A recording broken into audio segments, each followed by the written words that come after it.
Bonjour, je vais vous raconter une histoire de sorcière. Pas la sorcière que vous connaissez avec son nez crochu, son balai et ses verrues, mais une sorcière du Congo. Cette sorcière, c'est moi. Et mon histoire, c'est une histoire de courage, de force et de foi. Je suis née en République démocratique du Congo, dans une bonne famille, oui. Quand j'étais petite, mon père était en gérant dans une société de mines de diamants. On vivait dans une grande maison en Bujimaï, dans la province du Kasaï.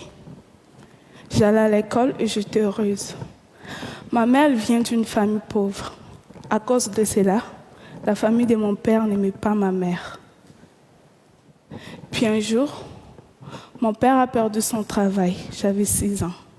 Il a dit à ma mère d'aller avec moi à Kinshasa avec ma sœur et mes 4 frères.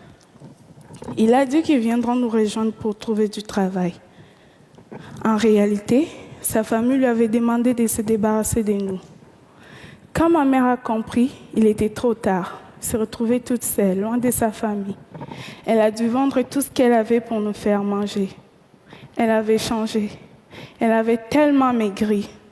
Ma mère a même fait venir notre grand-mère pour nous aider, mais nous avions toujours faim. Alors, ma mère a commencé à nous envoyer chez des amis. On faisait des kilomètres à pied pour aller chercher de la nourriture. C'est comme ça qu'un soir, je me suis retrouvée chez une dame qui m'avait donné à manger pour la famille. Mais elle était trop tard pour retourner. Elle m'a proposé de dormir chez elle et de repartir le lendemain matin. Durant la nuit, je parlais dans mon sommeil. Ça ne vous paraît pas très grave, n'est-ce pas? Mais cette amie a dit à ma mère que je parlais aux démons. Et en même temps, ma mère et ma grand-mère sont allées demander des conseils chez des prophètes, ceux qui représentent Dieu. Elles cherchaient la cause de tout le malheur de notre famille. Le problème est qu'elle m'avait amené chez un faux prophète. Et il a été décidé que c'était moi la cause et que j'étais une sorcière. Les charlatans m'ont parlé pendant plus d'1 heure pour que j'accepte que je sois une sorcière. Il a crié sur moi sans arrêt. Ils m'ont fait boire 5 litres d'eau avec des herbes dégueulasses.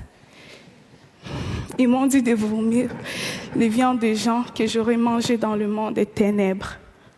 Imaginez-vous la scène, une enfant de 7 ans face à plusieurs adultes qui crient sans arrêt. On me tapait même dans le dos pour faire sortir cette viande. À un moment donné, j'avais peur et j'étais tellement fatiguée. Et j'ai fini par dire oui, je suis une sorcière. Je croyais qu'en disant oui, que le mal allait s'arrêter, mais j'étais devenue une sorcière, malgré moi.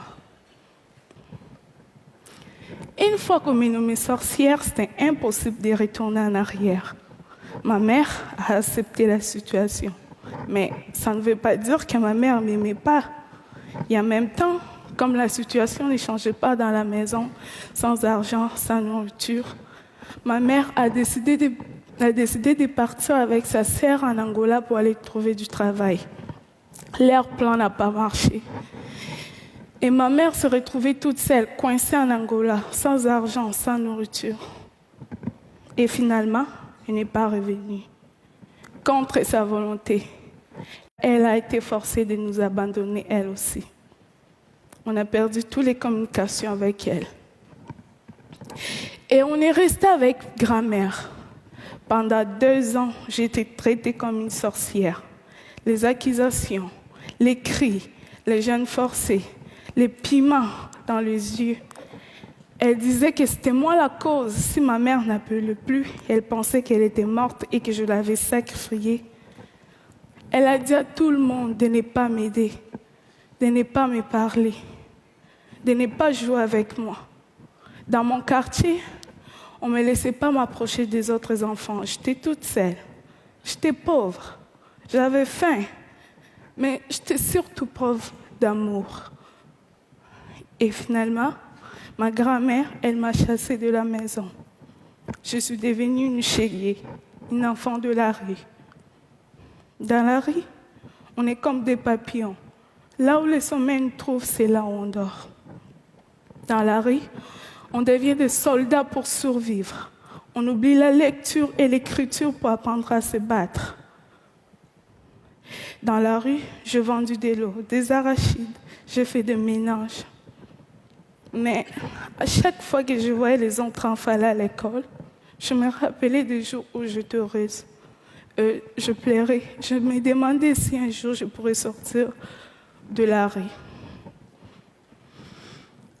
Puis un jour, ma chance a tourné. J'ai participé dans un documentaire Kinshasa Kids. On m'a payé et j'ai tout de suite voulu donner cet argent à ma famille.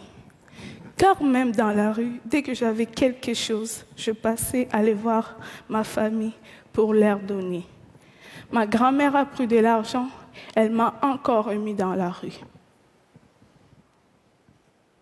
Plus tard, j'ai entendu parler d'un film canadien qui s'est tourné à Kinshasa. La même personne qui s'occupait du casting, alors me connaissait, j'ai été invitée au casting.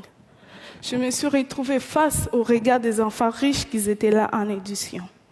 Même si j'avais envie de me sauver à cause de leur regard, je suis restée et j'ai tout donné pour avoir les rôles. Pour moi, c'était une façon de changer ma situation. J'ai eu les rôles principaux dans le film. C'était bien cool.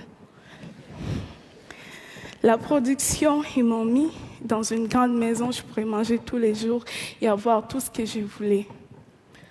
Mais malgré tout ce qui se passait, j'étais triste. J'en ai parlé à Kim, le réalisateur. Ma vie était belle, mais mes frères et sœurs, ils étaient toujours dans la misère. Je ne me sentais pas bien quand je mangeais en sachant qu'ils avaient faim. Alors, l'équipe et Kim ont donné de l'argent à ma famille. Et quand l'équipe sont entrés chez eux, ils ne m'ont pas laissé comme ça. Ils ont trouvé une maison d'accueil et ils ont fait en sorte pour que je puisse retourner à l'école. Moi qui en rêvais depuis si longtemps. C'est là où cette histoire des sorcières devient un conte de fées. Le film a eu beaucoup de succès. Je suis passée des rues de Kinshasa au tapis rouge de festival. J'ai reçu même l'Ours d'argent en 2012 à Berlin. Le film a été même nominé aux Oscars. Et aujourd'hui, j'ai 18 ans et que j'ai reçu 18 prix dans le monde. Les Oscars, c'était cool. Mais pour moi, les plus beaux jours de ma vie, c'est celui pour la première fois, après des années dans la rue, je suis retournée à l'école. S'il y a des enfants dans la rue, partout dans le monde, c'est souvent parce que les parents n'ont pas eu les droits d'éducation. Comprenez-moi bien, le problème est profond. La pauvreté, c'est ce qui amène le manque d'éducation. Chez moi, envoyer les enfants à l'école, c'est un luxe. Mais sans éducation, on risque de se faire rencontrer n'importe quoi par les autres qui vous disent quoi faire et quoi penser. Ma mère n'était pas bête. C'est elle qui m'a appris comment pardonner et comment avoir confiance en soi-même. Mais elle s'est fait prendre dans un piège. Vous savez tous que l'éducation est importante. Mais comment se fait-il que l'éducation reste ici et que l'éducation n'est pas arrivée dans le village de ma mère avant ma naissance? C'est pas cool qu'aujourd'hui, avec tout ce qui existe de technologies et d'idées, que ça ne puisse pas se faire. L'ignorance produit des sorcières. L'ignorance peut tuer. Alors, pour chasser des sorcières, construisons des écoles. Moi, je m'en suis sortie. C'est parce que j'ai eu beaucoup de chance et de courage. Ce n'est pas le cas pour beaucoup d'enfants qui sont encore dans la rue. Ils attendent aussi que leurs rêves se réalisent. Alors, pour cela, il ne faut pas les oublier. J'ai eu aussi le courage de quitter Kinshasa à 17 ans. Et aujourd'hui, je vis au Québec dans une famille d'accueil.